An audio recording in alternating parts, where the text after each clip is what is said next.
Hi,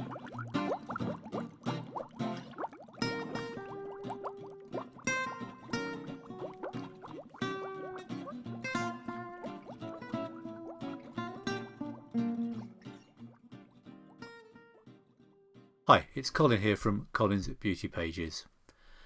Channel 4's Dispatches series recently broadcast a programme where they had been investigating the amount of salt in processed food. They sort of assumed we already knew what the problem with eating too much salt is. They mentioned that it led to a high blood pressure. This sounds bad because it obviously should be normal and not high, but what actual symptoms does high blood pressure cause? The answer is not many, and they only occur rarely, but those symptoms are related to poor heart function and include fatal heart attacks. So although it's a low risk of something that's pretty serious. It makes sense, of course. Your heart pumps your blood, so this is going to be harder work if your blood is at a higher pressure. But the programme also mentioned another consequence of salt consumption that I hadn't heard before. The presenter doubled the amount of salt she ate for a week. This probably sounded like a much better idea when they thought of it than it turned out to be in the programme itself. On screen it looked very much like someone eating perfectly ordinary food. And given that they hadn't established the risk of a high salt diet very strongly, it didn't really have that much sort of dramatic tension. But there were some interesting bits.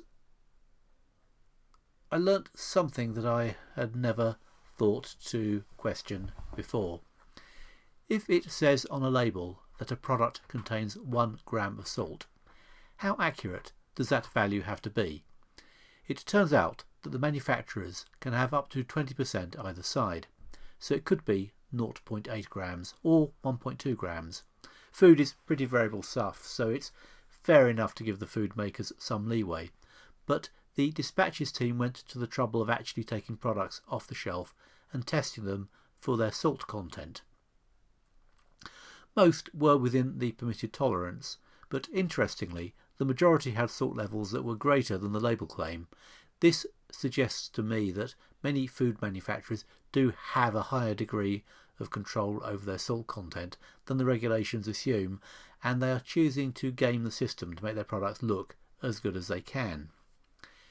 In a competitive market, it's hard to imagine them doing any differently, but it's worth bearing in mind if you're trying to limit your salt intake. And maybe this is something the legislators might want to consider.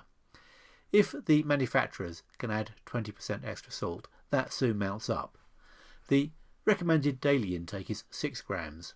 If you added 20%, that means if you read the packs and you think you're hitting the target, you might actually be nearer to 7.2 grams, which is enough to make a difference. A lot of people count the calories they eat.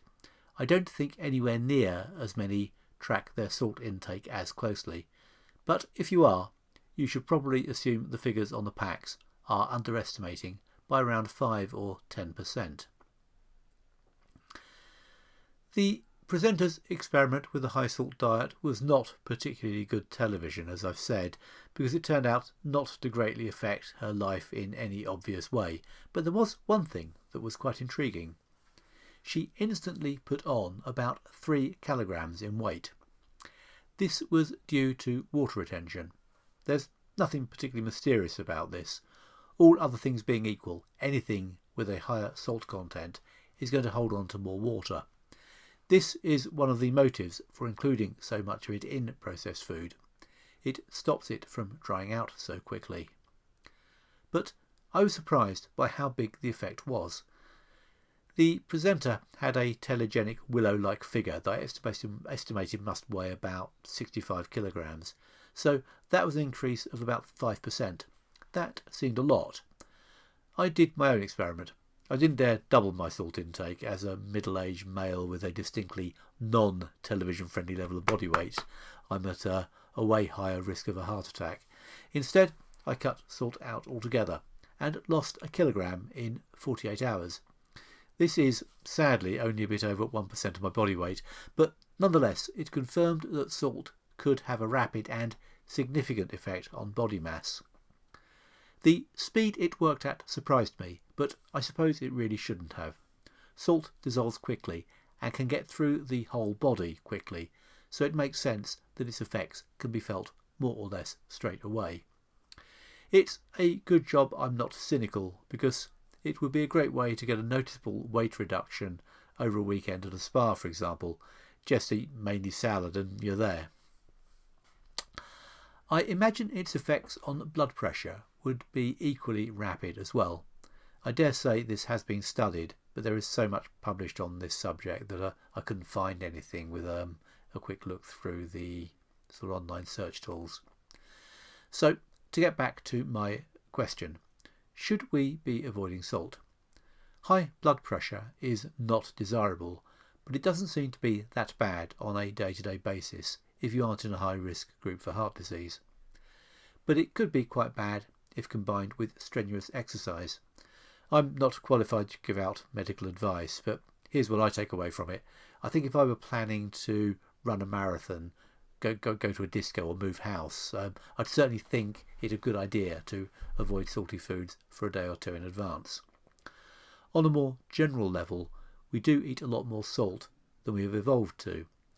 There doesn't seem to be any indication that this gives us any long-term problems. Lifespans are still increasing after all, and salt does make things taste better. Or does it? Another thing they did on the programme was that they replicated a study that indicated that although people like bread with a lot of salt in it, they could hardly tell the difference between the standard level and bread with half the level. This is quite interesting because most of the salt we eat comes not from the salt cellar, but from processed food. One of the arguments the food industry puts forward is that we like the taste of salt, so they have to use a lot in their products or we wouldn't eat them. I'm not a food scientist, but I would hazard a guess that the salt has rather more benefits to the manufacturer than simply making things taste nice. Looking at the levels of salts quoted for products in my larder, I find there is loads of the stuff in everything. This has led campaigners to push for lower salt levels in processed food. The government has picked up on this and has put pressure on the food industry and brought in regulations to bring down the levels slightly. This has had some effect, though there's still a lot of salt in the kinds of things most of us eat most of the time. I think it would be hard to describe this as a public health triumph, even if it's probably done some good. I think, in any case, I would rather eat processed food that has been made following the logic of what makes a good processed food. Reducing the salt level might make it slightly healthier, but it still isn't real food. It will still have high levels of sugar and low levels of vitamins.